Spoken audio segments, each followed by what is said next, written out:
What's going on, guys? Welcome back to the Young People Podcast. This conversation is with young people on passion, purpose, and lifestyle. And this is exciting because you can see us right now. This is insane. What's going on? This is nuts. This is our very first video podcast. It's going to be like the normal podcast, but you'll be able to see us. Yeah. It's pretty cool, right? So it's pretty nuts. So this is going to be something we're going to do for an extended period of time.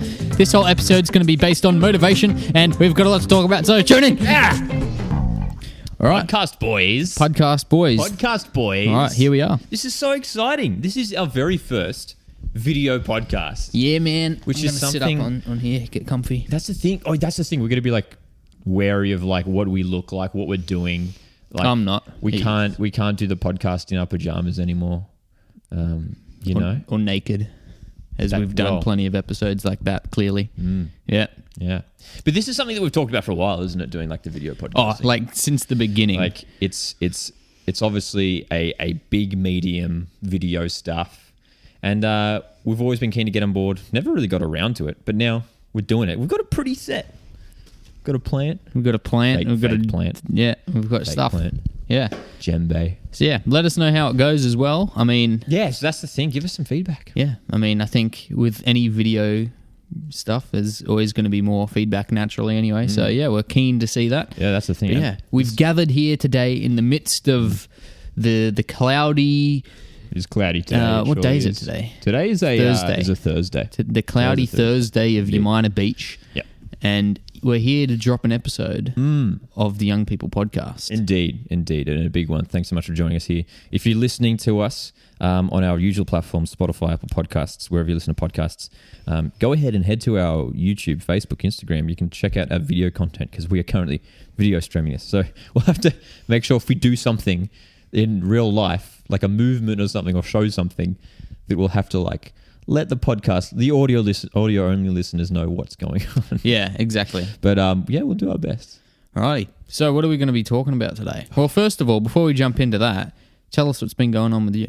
It's been this whole last week or this fortnight. We haven't heard anything from you in a fortnight. It's been busy of late. It's been busy of late. A lot of sort of music things going on. I was so for the music HSC this year, they're not allowed. This is sort of a big deal now. I think they sort of jumped the gun on this, as they sort of maybe have done with some other things in relation to COVID. But they announced that for music HSC, all the exams like trials and stuff, you're not allowed to have any band members for your performances, which is a big deal. Because that's like a lot of your marks come from how you interact with your bandmates and how you perform as like a leader of the band and that sort of a thing. And they said that's not going to be happening. So all the students have had to sort of separately record their tracks beforehand, and I was helping out with that the other day, which was hectic. But yeah, what, with the recording and the production process. Yeah, all that. Where do you do that? Just at the school that I go into to work at up there at Greenpoint. So they've got like a studio that you can work. I mean, in their music rooms is sort of like they can sort of set up like a mobile studio, I guess. They can sort of turn into a studio. So I feel like they jumped the gun on that a bit, especially because like we're seeing here in Australia, we're lucky enough to have some of the restrictions being pulled back. Being pulled back. So I don't know. Yeah. It's hard to say, isn't it? Because it's such an unprecedented territory. It's like one, maybe they did jump the gun, but two, if they left it too late and they're like... because they need to start like thinking about like their marks. I don't know how it works really, but you know how they're going to grade their entire curriculum. They have to start thinking about that now. And it's like, okay, well, this might be going on for a much longer time than anyone thinks. So yeah, I don't know. It's hard to say, isn't it? Yeah, but I mean, we're like thinking of it practically. Like for your HSC performances, you might only have like 5 or 6 people in a room, and then like a couple of markers. You could have under 10 people, and like. I think the you can have 10 people outside, 5 people inside as of the time of this recording. And then the restrictions will be slowly easing. HC isn't until like August, so we're still a couple of months away. I never did music HSC, for the HSC, yeah. Well, so that was like a big component. Was that like the most fun? I guess it depends on the person as well, like being in a band application. Yeah. Yeah. I mean, especially for me, I mean, it was either that or you're sort of more focusing on like the theory, like the audio, like the like listening to the analyzing music and stuff. That was sort of the That was the Did more you of the enjoy theory that? aspect. That was something that I struggled with a bit more, but slowly began to understand it towards those last couple of years of school a bit better. But performance was always my main thing that I was always drawn to. It's really interesting because for me, like I went to Australian Institute of Music and I studied all that, but I was like deep in the composition side of things and like music theory and production. I was like a studio rat, and I obviously since. I don't know if it's obvious, but like as I started my music career at a young age, playing in bands and stuff like that, I did plenty of performances and played in bands and whatnot, as you did also. But as fun as that was, it was just nothing compared to like diving into the deep end and creating the music in a studio. Whereas it's the polar opposite. You were all about the performances and things like that, and you're still performing. Yeah. Performance is definitely the main thing for me, and I know we've touched it on our musical experiences in the past and gone into it in depth. But yeah, performance is always the thing. It's not that I dislike recording in a studio. I just find it quite tedious. And I like the tedium. I'm very much a perfectionist. If you've ever recorded music with me, you'd know I like to do like 101 guitar takes of a 2-second riff. So that's, and I sort of like the chaos and there's just the craziness of performing live. Yeah. It's a bit, It is cool. Fun. Like, And there you go. There you go. Boom. What about you, J-Max? What has been happening in the life of J-Max? Bless you. Thanks. Bless you. Tell us what's been happening. I hope you don't have that sneeze. What's been going on? You've been well lately? Jeez. Oh my gosh. I've been... that's funny. Okay. I've been very busy. Yes. So during the whole COVID thing, everyone went out of work, pretty much everyone. And I was lucky enough to get my foot in the door at my local Woolworths supermarket down there, and I've been working there, and they've been really good. I love the team. I love the work. It's really good stuff. And then, as all that was happening, my other job over at Kathmandu opened back up, quite literally overnight. It was like we had no idea, and it was just like, "Yep, you're opening doors tomorrow." I was like, "Okay, all right, let's do this." And so I've had to sort of juggle that, which I'm not. I'm not unused to. Like juggling multiple jobs and whatnot. So everything's sort of coming back in relatively normal. It's interesting. I wanted to touch on this. I didn't plan to, but I want to now, is what I thought was going to happen after the whole COVID thing, and not that we're out of the COVID situation at the moment. We're still, in the depth of it. But I thought what was going to happen when restrictions started to get lifted and things were going to go back to normal was that people were going to have a newfound appreciation for their old way of life. Going to the shops, whether it be the supermarket or retailers or anything, and going out and living the way that they used to.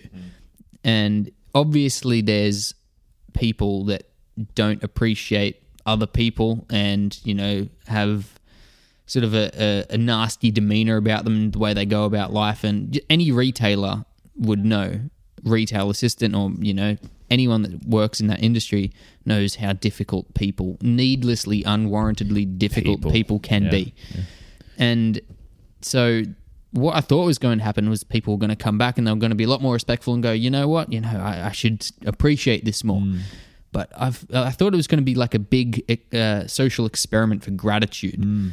And I've noticed that as people have started to come back, people have come back with a vengeance, man. People are...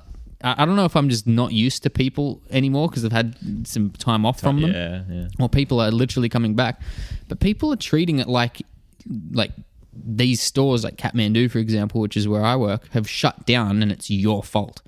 And it's like you've infringed on their civil liberties and their way of life, and this is unacceptable. And it's just come back with an abundance. And it's really, really odd. And so you've seen that sort of attitude in like multiple people? Like almost everyone. Most people, yeah. Wow. Some, like I had this, most young people that come in, not to be ageist at all, but most young people that I come in, probably because they're in a similar line of work to me, they come in and they're super respectful because they sort of can relate. I had this young girl come into Kathmandu and she was looking for some stuff and she'd just finished her shift at work, and she like almost had a tear in her eye because she was just like, people have been so mean to me today. And I was like, oh, yeah, just have everything for free. It's fine. But yeah, so it's a bit odd that people are acting like this. I mean, it's a bit funny like that, isn't it? Because, like you said, there was sort of this anticipation that everyone would have come back, banding together, and like we've all been through this together, and we're being grateful for what we have, now that we haven't had normal life for a couple of months now.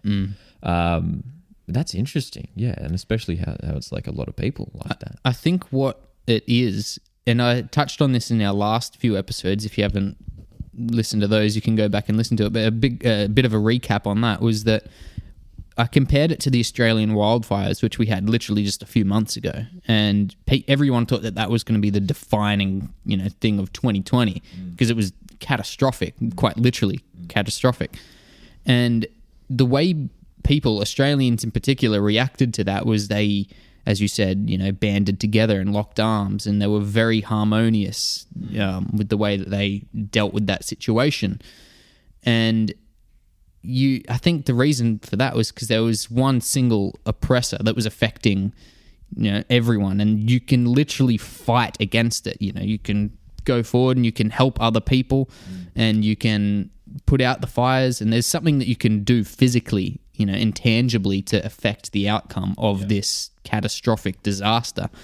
Whereas when there's a pandemic like this, it's attacking everyone on an individual basis. And this person that you were once locking arms with and you were united with to fight against this oppression is now your enemy because they might have the virus.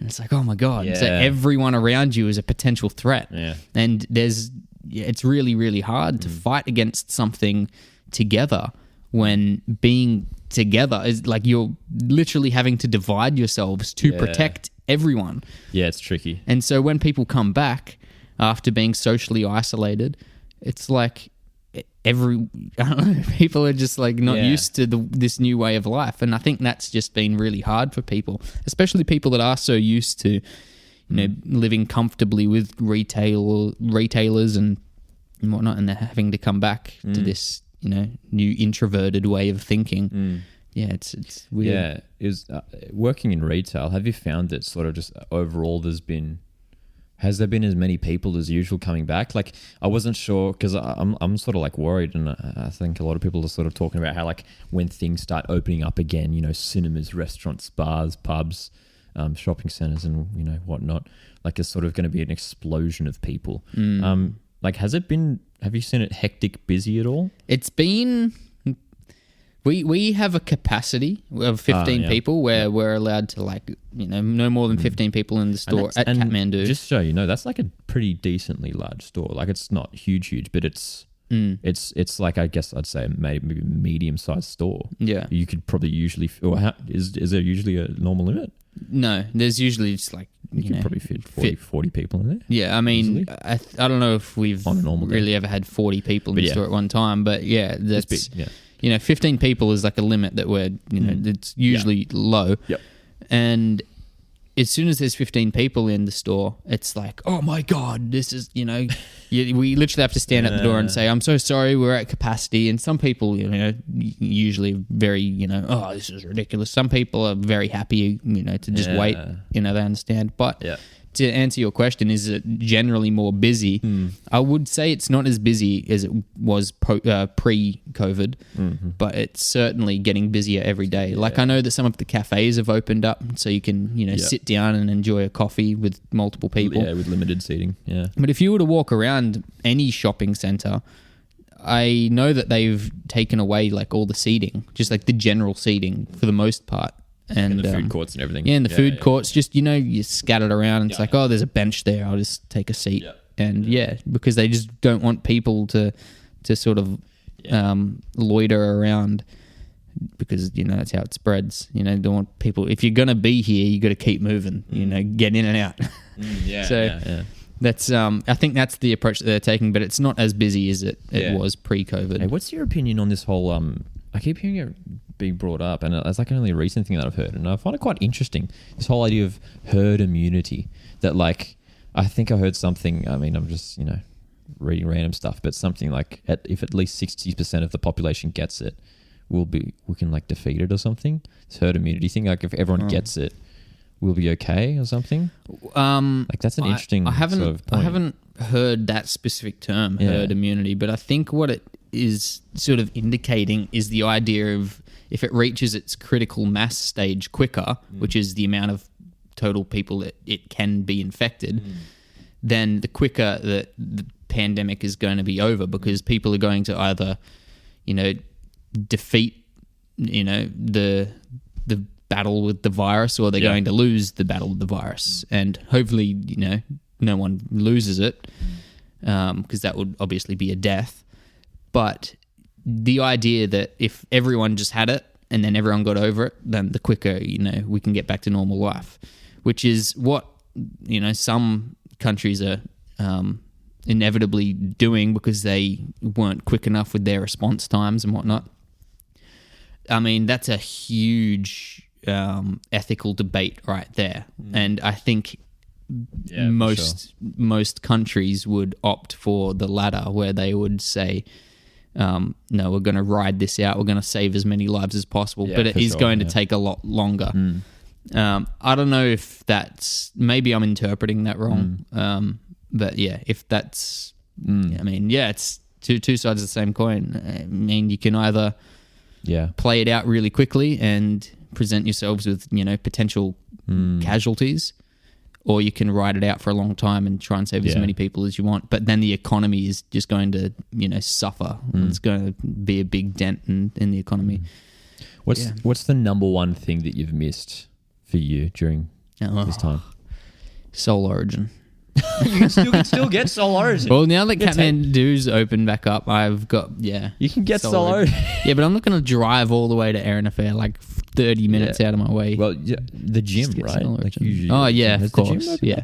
No, not yet. No. Well, when they do. Yeah, I'm missing training. Well, because, for sure. I mean, if you're a regular listener to the show, you're probably aware that JMax does all his like MMA stuff, and that's literally like contact stuff. And I know I've seen things at gyms, they're having to like, draw out, like tape on the floor to like for your 1.5 meter spaces between all the equipment and stuff. And like then that. wiping down the equipment. Stuff. I don't know what gyms have opened up, but that's definitely been hard. So like, is there any word on like whether you're like that all the MMA stuff is going to go back at all? Not until the government decides that those restrictions can be lifted, because it's not up to the gyms. Yeah, it's not like they're yeah. I mean, it's the same thing for me with my massage course. I literally can't conduct massage without social distancing. And I know that like some physios and massage therapists have gone back to work, but it's like for me that's studying, it's like I don't know how long it's going to be. I was meant to graduate. Were you? In like a couple months. Yeah, like next month. Has that been pushed back? Well, I shouldn't all of our classes, like I was meant to have a couple of practical classes. They've been pushed back. So, I mean, I'm pretty chill about it. Like I'm in no rush to sort of like get it done. But yeah, it's sort of funny. Just like it's just going to keep getting pushed back. Damn. That sucks. The one thing I've missed most during quarantine. Yeah, like, bloody hell. Concerts. I've missed concerts the most during quarantine. How long have we been in isolation? How many concerts would you have gone to? No, true. But I think it's more so the idea. I keep reading crazy, scary articles that concerts aren't going to return to like 2022 or something like crazy like that. And that's like crazy. And I mean, if you're a fan of music, you're probably aware of all the dramas that everyone's going through, all the artists, not just the artists, but like the freelancers that are involved with it, the sound people, the setup, lighting like people, the entire roadies. event. There's like literally like hundreds, maybe thousands of people. Literally can't do anything. Yeah. And this could be for another year or so. And that's like, dude, wow. That's scary. It is scary. Yeah. Yeah. I don't know. I mean, it's going to be hard to even come back, but it's good like I've found that all my gym buddies who have been talking, about, how we're dealing with isolation. Most people are at least greasing the groove, which is just the idea of you just staying generally active throughout the day, and just maintaining your level of fitness here. But I've been taking this opportunity to like get physio and get, treatment for, some of the old injuries that I've got. Yeah, recovery. And I hurt my back, sort of neck area, which I've been getting worked on. It's sore as we speak, but it's just because I just got it worked on. I've been getting my shoulder looked at, been getting my calf looked at because I ruptured my calf muscle, some time ago. I've been getting all these things sort of just finally checked out because I always sort of just like went straight through it, and I didn't really focus too much on on the recovery side of things. You just push through it because injury is just a part of life. This is a good time to sort of like it sort of gives you, because you literally can't do it, like can't do any wrestling or anything. So yeah, especially with my neck, I can't do any combat, especially wrestling if you've got a bad neck. It's like your biggest asset. Yeah, totally. But so I've been basically doing that. What a life! What a life! Right? But yes, our Taking a Break podcast friends said when we were interviewing them, well, they were interviewing us. Ago. Yeah, 2 episodes ago. 34. I think it was Bella that said it. When are you going to have the chance to do nothing again?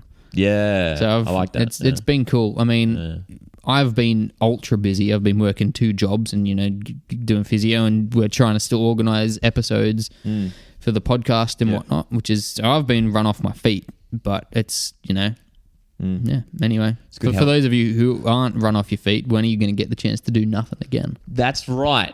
And let us know how you're spending your quarantine time. I mean, we say quarantine, but I mean, good thing about here in Australia is that we're sort of coming out of quarantine now, gradually.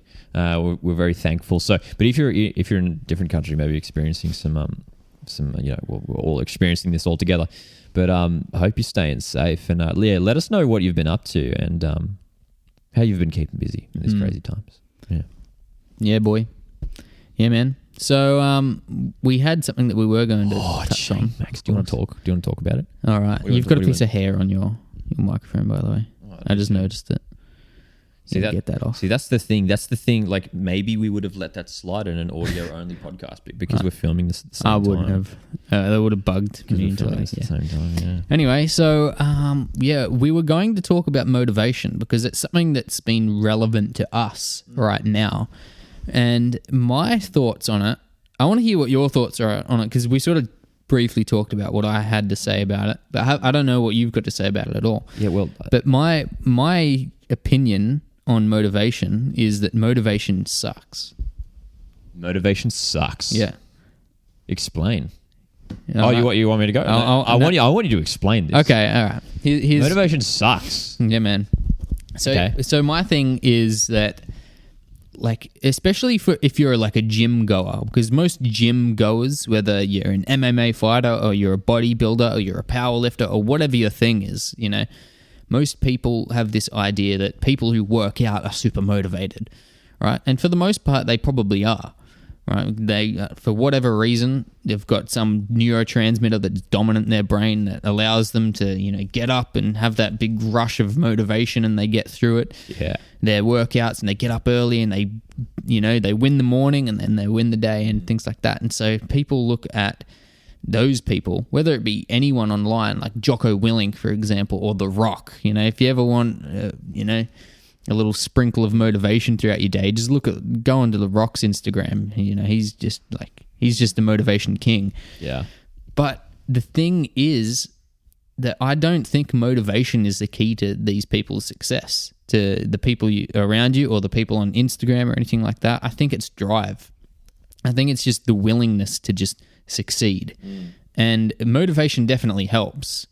So, like, when I have motivation, when I wake up with motivation, it certainly helps. I don't have to think about, doing, my workout or, doing some research for the podcast or going out or working or reading or anything like that. I'm just keen to do it. And that's amazing. I love those days. But they don't come all the time. There's some days where you just wake up and you're just not motivated. And the number one thing we're all human, right? We're all human, of course. The number one thing I hear from all, people, especially like the people around me, my friends, is that, I'm just not motivated. Why haven't you gone for a run today? Oh, I'm just not motivated to do it. Why aren't you working your ass off today? Why aren't you reading today? Why aren't you doing any number of things that you said that you were going to do? Yeah, not in the mood. Oh, I'm just not in the mood. Yeah. I'm just not motivated. It's just really hard to find motivation, and then they just don't succeed, and they don't win their tasks for the day. Yeah. And I say win because when you start viewing them as wins, just like waking up and even getting out of bed for some people, that's a win because you never know where people are in their life. And I'd say that's a win. And anyway, the idea that you have to rely on motivation to succeed to do these things is just bullshit, in my opinion. It's dangerous, right? It's extremely dangerous. Yeah. So I think if you're relying on that, then you're in the wrong place. I like the idea of supplementing with motivation. So you can go online and you can go on YouTube and type in motivational speech, and there's like hundreds on there. There's probably thousands, to be honest. Lot. And people love it.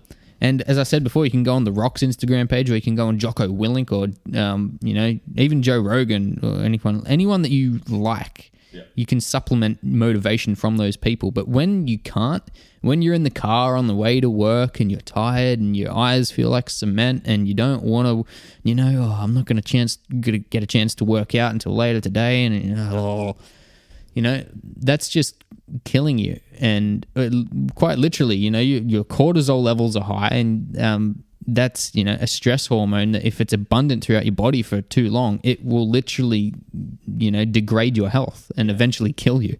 And so making the decision to just go through your day and just tick things off your list and just go done.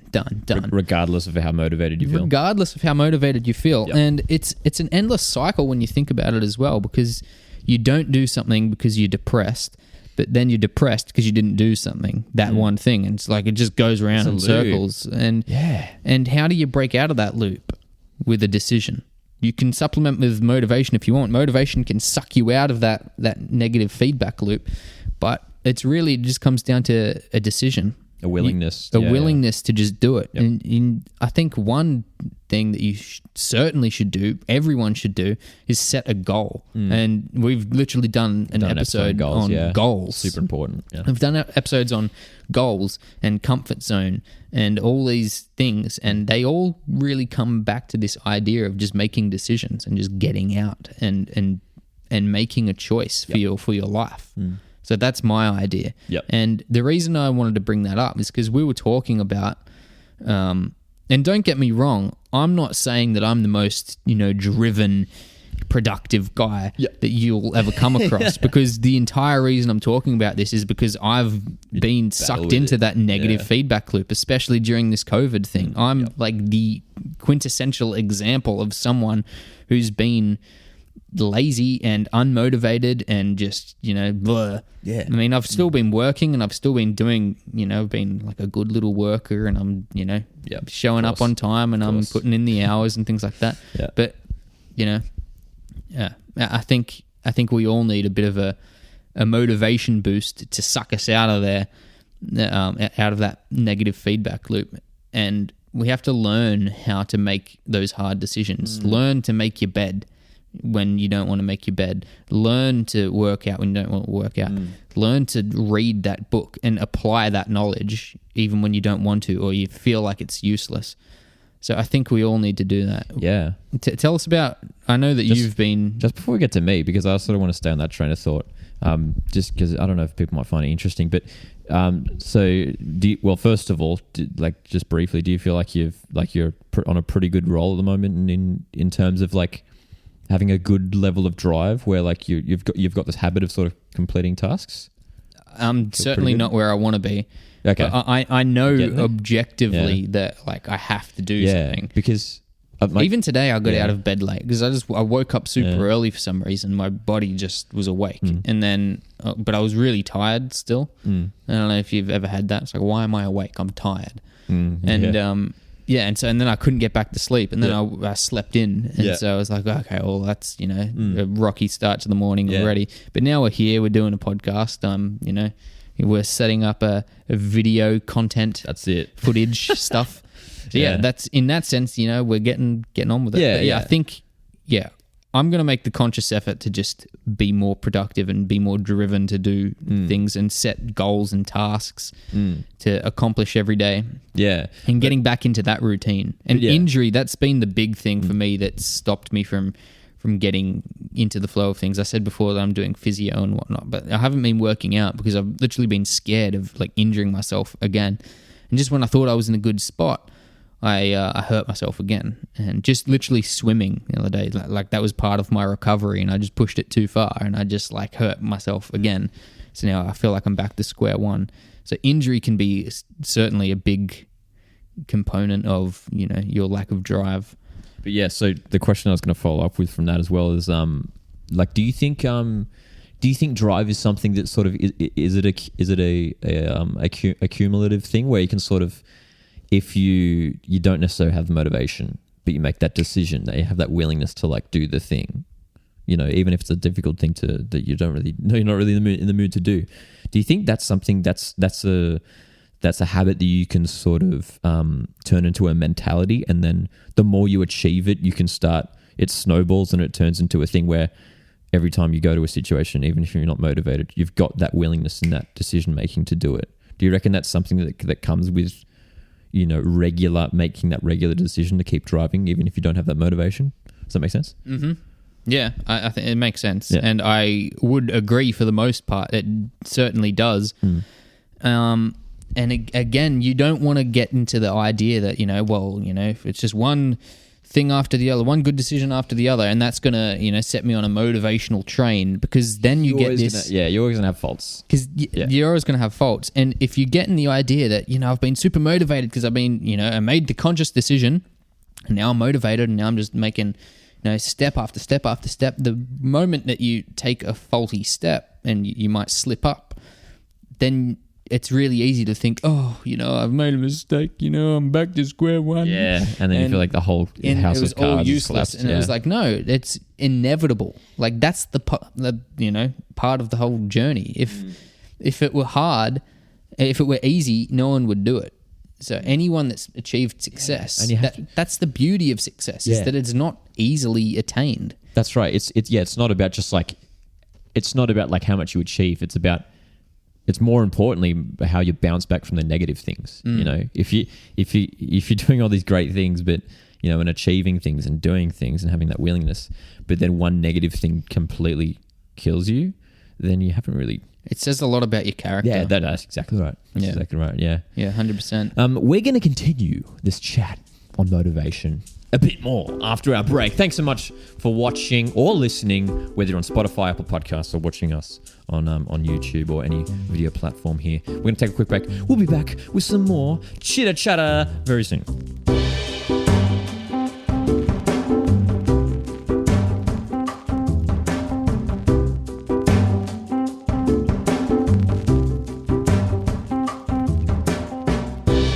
And we're back. We are back. How exciting for our very first video podcast. Thanks so much if you're joining us on YouTube. That's where you can go ahead and find our wonderful video podcasts, which we're going to be doing from now on as often as we can, as, you know, whether we're doing it online over Zoom with guests, or we should pretty much be doing it every time. So that's what we mean. That's what we mean. Yeah. So it's a very exciting new format, and or if you're listening, that's cool. But if you listen, watch the video, because that would, I don't know. Would you prefer? Because I know you're a big fan of the Joe Rogan podcast. Do you? I love me some Joe. Are you? That's it. Are you like? I know some people that will only watch video podcasts. Yeah, I mean, honestly, if you were to ask me, what's your favorite way of, you know, consuming content, podcast content, it would be through video content. And I don't even think about it. I don't think, I'm going to listen to a podcast right now.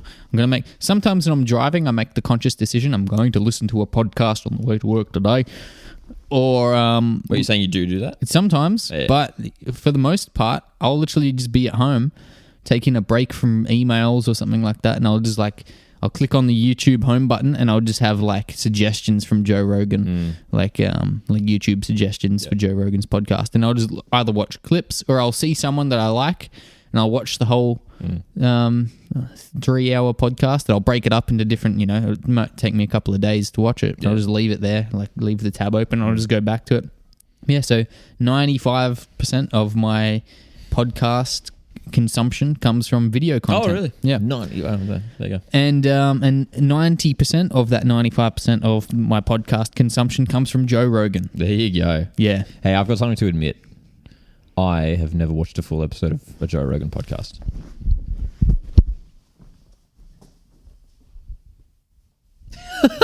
No, seriously, because, well, I mean, here's the thing. No, I love his content. I genuinely love his content. I watch a lot of the clips. I love the clips, and they will go for what, 10, 15 minutes. Yeah. And they but you know that was a joke. I mean, I don't think I've watched too many full episodes. Yeah, probably like 4 or 5 full episodes. Because I see them in like something like 2.5, 3 hours, and I'm just like, they have to be someone that I like genuinely, really like. Yeah. Like I most recently watched the GSP episode because I just love GSP. And for people that don't know who GSP is, he's George St. Pierre. He's an ex UFC fighter. And probably one of my favorite UFC fighters. Good guy. One of the best guys. He's actually really funny French Canadian dude. That would definitely make it more easy to watch. And he uploads. How often does he upload? Because I don't even. Is it every day?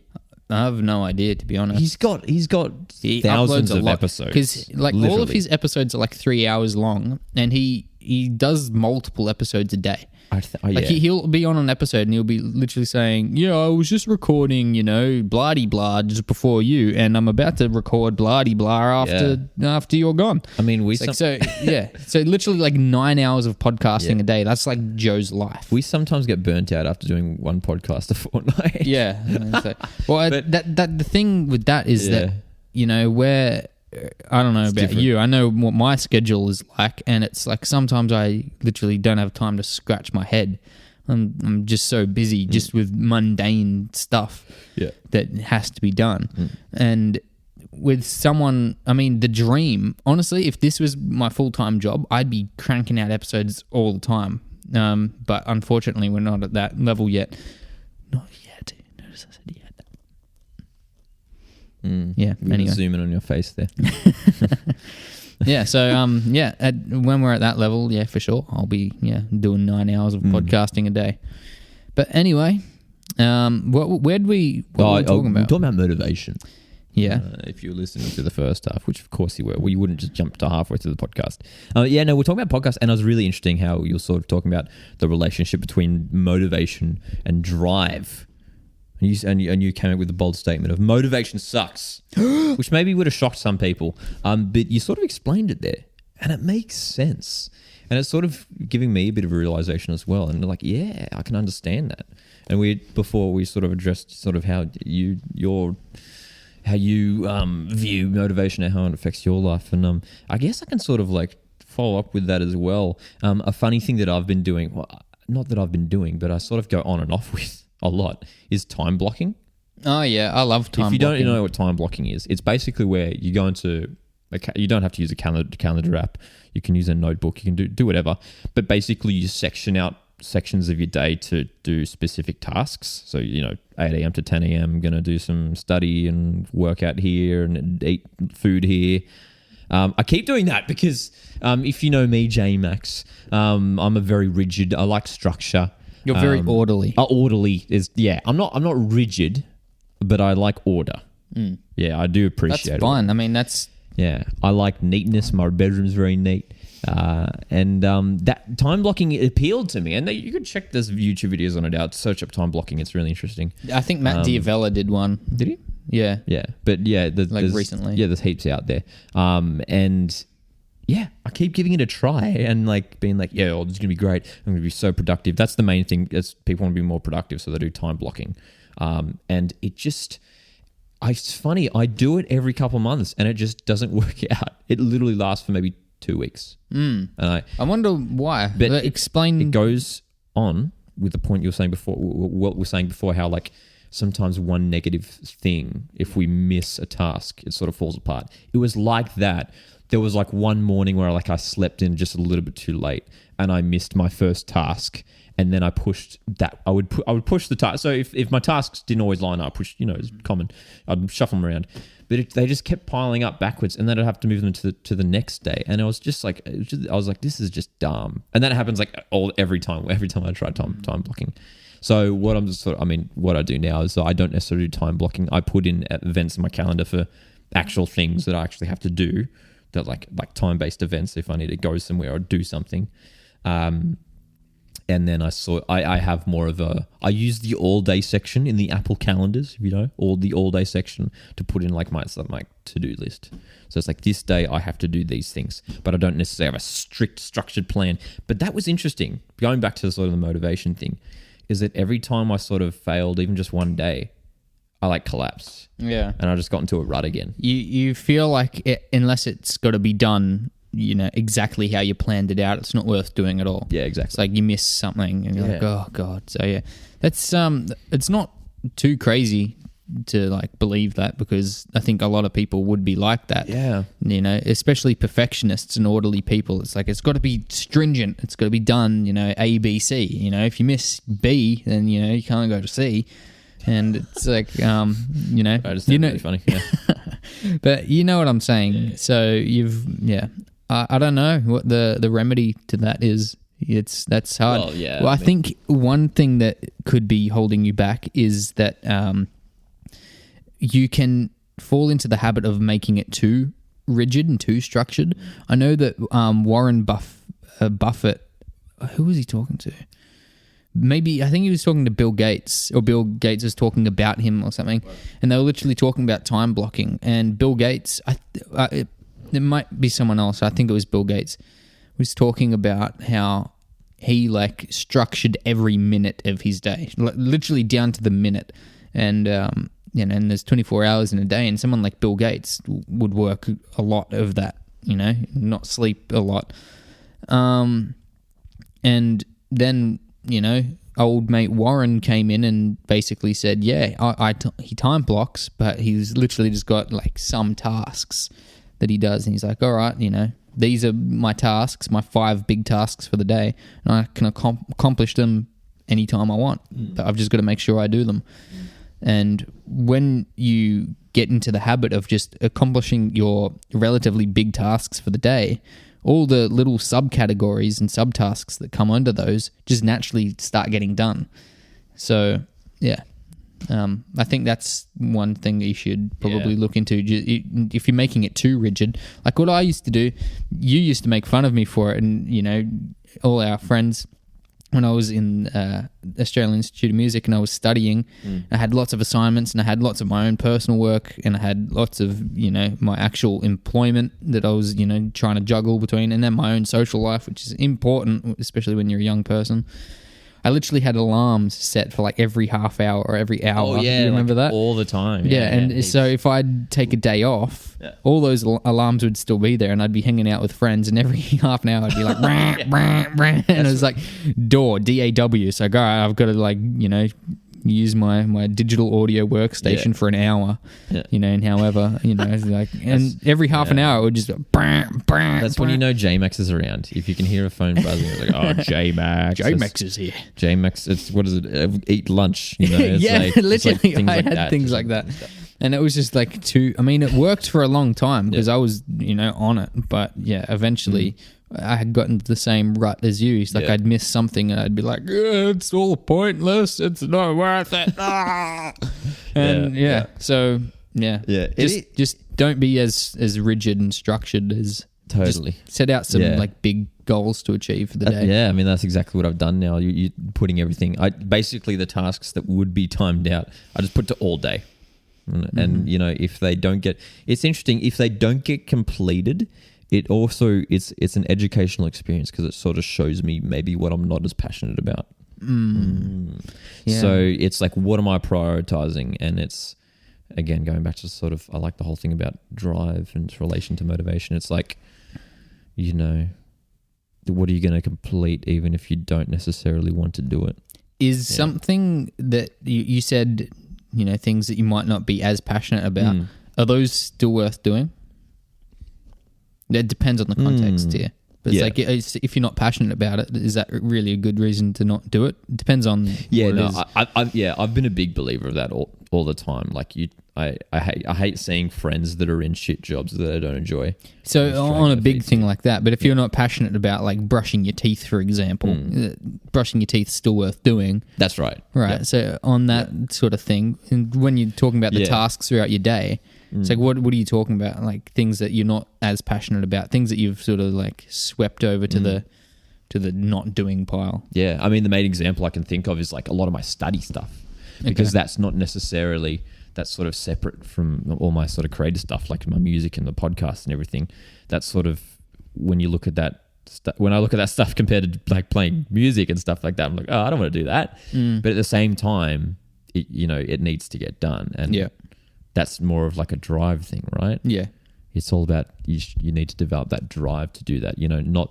It's not that you can't just not do it because you don't want to. It's like, well, you got to have some sort of discipline. Here's how I think of it. I think it was Epictetus that said this, or I can't remember. But they basically talk about the hierarchies, right, in your life, and you've got reason or logic, or whatever you want to say. Yeah, they're interchangeable terms. So you've got reason, you've got spirit or ambition, again, whatever, or motivation, and you've got appetite, right? And so logic or reason is things just like you literally think about doing things. It's your logical sense. It's what basically separates us from like chimpanzees, as human beings. We can think things through. Then you've got your spirit or your ambition or your motivation. Those are the things that compel you to achieve your goals, and your desires of success and things like that. And then you've got your appetite, which are just basic cravings. Things like your hunger and thirst and sex and just all that, stuff that we as human beings just need. The hierarchy goes in exactly that order. So it goes logic, spirit, and appetite. So logic should lead, spirit or ambition should aid logic, and appetite should obey. Those are the hierarchies. And when you're talking about like setting out structures for your day, and you're talking about things that you're not as passionate about, well, you have to eat.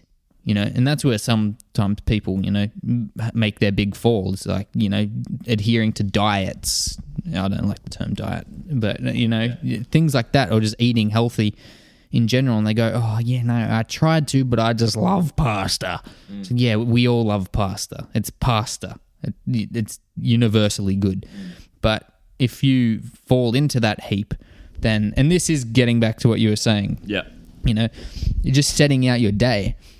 If you fall into the heap because I'm not as passionate about that, well, okay, you've still got to brush your teeth.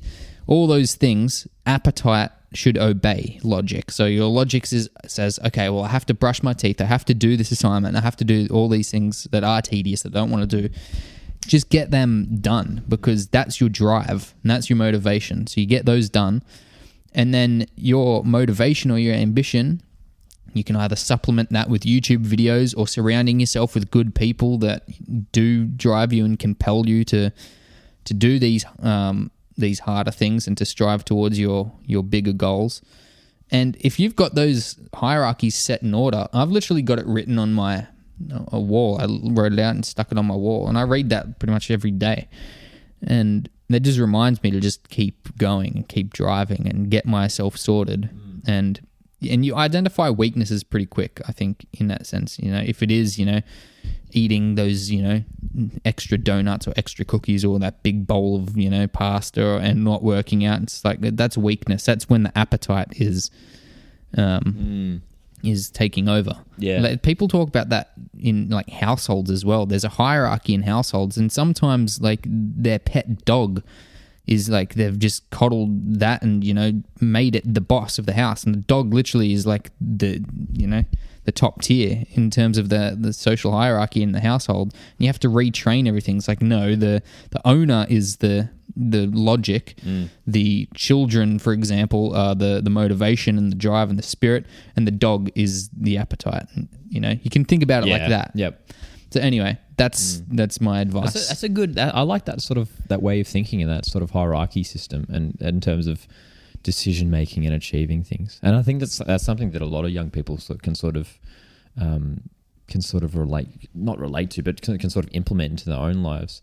And I think the whole motivation thing especially comes into play just in these current times. It's really relevant, and I think that's another reason why we're doing this episode now, is because. I guess we've seen like a lot. It's really sad, but like a lot of like depression like hit a lot of people, in these times, just because of the nature of what's going on. And it's like, obviously it's super difficult, and it's rough, and it's understandable how people can become more susceptible to depression in these times. So I think it's super important to keep that conversation going about motivation. Hey, yeah. So I reckon let's maybe talk about what maybe are some tips. Not that we're amazing wise men of sent to earth to deliver divine advice, but like following up from that hierarchy system, which like myself and like young people can implement. Yeah. What are some other like sort of good points? Maybe we can just brainstorm now on motivation in terms of what's the way to go. I mean, the one that we touched on before, and we've done an episode on it, is goals. That sort of helps. That helps with that drive and that motivation. Well, my tips, just off the top of my head, I was going to make notes on this. That's usually what I do with most episodes that we do. I like structure it somewhat so I know what we're talking about, but I didn't do that because I think I've got enough, bouncing around, in my brain. Go for it. Fire away. Yeah, just off the top of my head, honestly, I've touched on most of it already. Is one, as you said, set goals. Big, small, anything. It could, just something that you can use to move towards. Jordan Peterson talks about a study, and he wrote about that. I don't know if he wrote about it in one of his books, but he talks about how mice had, when they were placed in a maze and they had cheese at the other end of the maze, they obviously followed the scent of the cheese and then they eventually found it. But when the scent of cat hair was introduced, which mice and rats just hate, even if they've never like smelt cat hair before, just something in their primal, senses just knows that cat hair is just, bad, indicative of danger. And so as soon as they introduce cat hair, the scent of cat hair into the maze, they find that cheese like 1,000 times faster. And so something that you have to consider is having something to run towards, but also something to run away from. And, that might be poverty. That's if that's barking at your door, then that's something that you've got to, that motivates you. Fear motivates you. Yep. I mean, if there's a bear chasing after you, you're going to, procrastinate running away, or are you going to, that's a bad example. Yeah. You can't run away from a bear. You're gonna be motivated to run. Yeah, exactly. You know what I'm saying. Yeah. No, that's right. Yeah. I was just gonna what was I gonna say? Yeah, sorry, I've just blanked. On what? No, that's all good. Go back to what?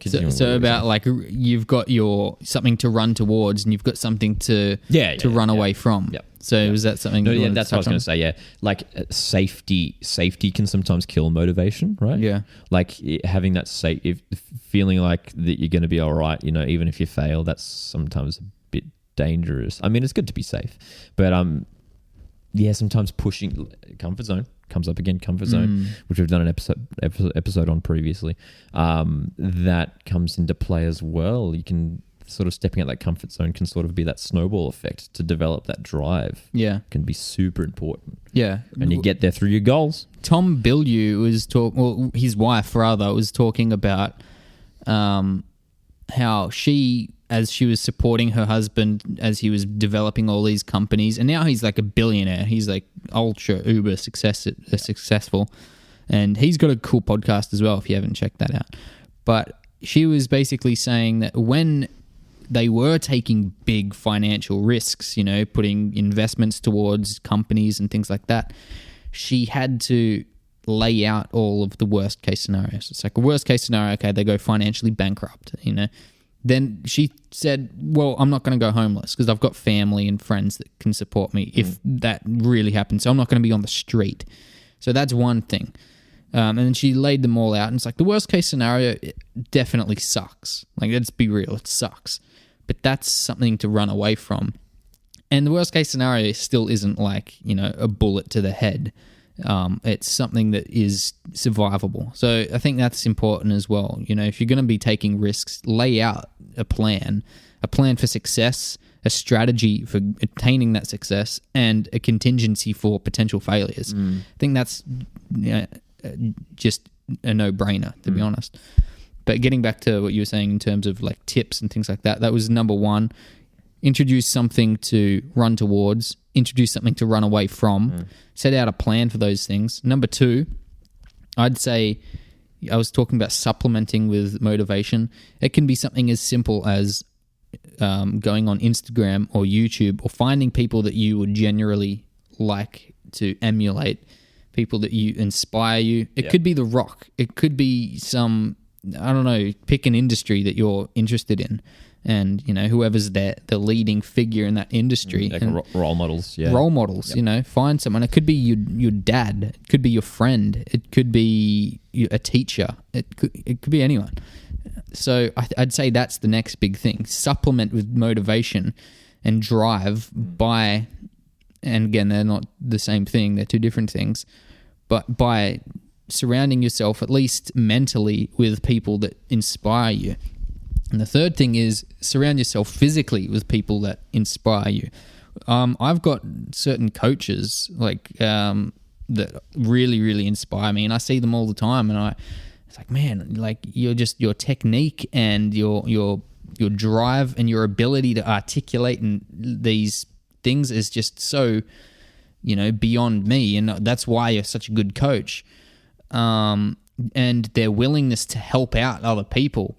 That's a really big thing for me. That's like leadership traits are massive. Then I've got other friends that constantly inspire me. I see them succeeding. And I was talking to you the other day actually about the 33% rule. 33% rule. Yeah. So basically 33% of people should be people that inspire you, that can pull you up. 33% of people should be people that are sort of at the same level as you, so you can bounce things off and you can work things through together. And 33% of people that you choose to surround yourself by should be people that you can mentor, that aren't quite at your level yet. That's hard to do, but be conscientious of the people that you choose to surround yourself with, because the common saying, which is extremely true, you are what you eat, but you are... surround yourself by who you surround yourself by. I like the saying, you are the average of the 5 people that you spend the most time with. Yeah, I like that one. That's really interesting. And it's true. Like I know, like, this is the most powerful anecdote I can probably speak for on a personal level, is when I was hanging out with losers, I was a loser. Like, seriously. When I started hanging out with people that inspire me, my life just, my mental state changed. I wasn't as depressed. I wasn't as anxious anymore. It's so important to hang out with people that actually genuinely inspire you. And yeah, I'm sure those loser friends that I had, they were very nice people. Like they were great guys. They were friendly. They were good to have a laugh with. Yeah. You could throw banter around and stuff like that, but they weren't getting me anywhere. And so I'd say that's the biggest thing. Just being wary of sort of the environment that you're in, and whether that's, providing you, a space where you can develop yourself. Yeah. And, establishing that sort of motivation, that drive. And the last thing I'd say would be to do things like this, is literally to have these deep conversations. If you can't squeeze some creative conversation out of some of your friends, even the friends that you think are inspirational, set down a time to have those, go out for coffee with them. And I know obviously at the moment that's hard to do with restrictions and whatnot, and you've got to be careful, but set up a Zoom meeting, set up a freaking podcast, because you never know, what's bouncing around people's brains until you sit down and you extract it from them. Yeah. And when you in a scenario where you can articulate your own positions on things, you never know what you have to say about anything. And so these are answers that I'm giving, but this is me thinking at the same time. I wouldn't have had this conversation. I wouldn't have had these thoughts unless I'd been provoked to talk about them. So this is a thought process right now. And just like you said, like you didn't write any of these down. So this is literally off the top of my head. It's just a matter of us just like sort of talking about it. And so I'm learning. Absolutely. Yeah, I'm thinking. That's right. Yeah. Yeah. So yeah, that's what I'd recommend. So what about you? You've got some tips. Obviously, you've been in a bit of a rut as I have lately. Yep. So you've got some strategies. The main thing that I'm sort of discovering and learning for myself, and that you can implement as well, it's not necessarily like a practical thing that you can actually do, but just have the attitude that when you do fail, that's okay. Yeah. Not that it's a good thing, but what I mean is, and I did touch about it before, I think in the first segment, about how it's more important about how we bounce back from the negative things. And like we were saying before, how like sometimes I can get into ruts, you know, even just with simple things like failing my like a schedule for a day or something, you know, losing my schedule for a day. Sometimes you can find yourself just like for the next week, you're just aimless, you know, and you don't have any purpose and motivation to do anything. But be okay with that failure and understanding that you are human. And it sounds cliche and it gets said a lot, but it's so true. And we see like you were saying before about how like you can go onto YouTube and search for motivation stuff. These motivation videos have millions of views, which says something about the human population. It might seem cheesy. It's like, I'm watching a motivational video. Yep. It might be even spoken word poetry. If that's what gets you going, like seriously, just do it. Who cares about what people think? As you said before, it's okay to fail because it's inevitable when you're going for something. Inevitable. That's right. If there's no risk of failure, it's not worth doing. Exactly. That's my thing. Yeah. And I'd rather surround myself with people that are constantly failing but trying than people who are in a safe place that have never failed at all. It's like, I don't know. There's just something about experience and failure that comes with it. I mean, Thomas Edison, you know, what's the quote? What was it? He tried to invent the light bulb 999 times, and on the 1000th time, he invented it. So he didn't say I've failed 999 times. So he said I found 999 ways not to do it, or it was like some absurd number, 10,000 or 1,000,000 or something. But it doesn't matter, you know. It's not failure; it's experience. It's a learning curve. It's a learning curve. That's exactly right. Yeah, totally. But it sucks. I mean, it hurts. But I think you've got to hurt, and I think you've got to, you've got to take those punches sometimes and use that as take that. Look at it in a positive light. When you do take a punch like that, take it in a positive light. That's right. You get back up. As old mate Rocky Balboa would say, it's so not true, how hard though, you can hit, it's how hard you can get hit and keep moving forward. Yeah. But motivation might suck. Motivation sucks. Motivation might indeed suck, but at least you've got drive. That's right. And whether you are driving in your car right now, or do you like how I tied that in? Or no, whether you're driving in your car right now or sitting in your bed because you've got no motivation to do anything and you're listening to the Young People podcast to try and get some motivation, we appreciate you for joining us in our very first video podcast. To remind you again, it's on YouTube. You can go check it out there. All our future episodes will be now video content as well as audio, so just you getting some more delicious podcast content. 100%. Good stuff, hey? Yeah, that was fun. Yeah, let us know if you got any feedback from for us for this episode. Maybe you've got some tips for motivation yourself or developing drive or developing good habits. We'd love to know. And also let us know how you're coping with COVID. We'd love to hear maybe your unique ways on how you're coping. What's something that you haven't seen before that you're doing? It's a really good way to sort of stay busy during this time. And just on that as well, get excited because we've got some cool guests in the works coming up. I don't want to give anything away, but I mean, we've had some really cool guests so far as it is. Yep. But I'm personally really excited and a little bit nervous, because these are some people that I've wanted to get on the podcast for a long time, and they're finally like, let's do it. I'm excited. So if there's anyone that you want to see on the podcast, any experiences and stories and stuff that you want to hear from on our platform, let us know and we'll get that sorted. But that's right. Yeah. We're all in this together. We're all in this together. Copyright. Oh, yeah. Anyway. All right. We're going to wrap it up there. Thanks so much for listening, guys. You can make sure to find us on Facebook, Instagram, social media. We are now on YouTube as you're watching this on YouTube. You can also listen to the audio version on Spotify and Apple Podcasts. Very exciting. We are slamming out the content every single mother flipping day. We try to, at least. We try to.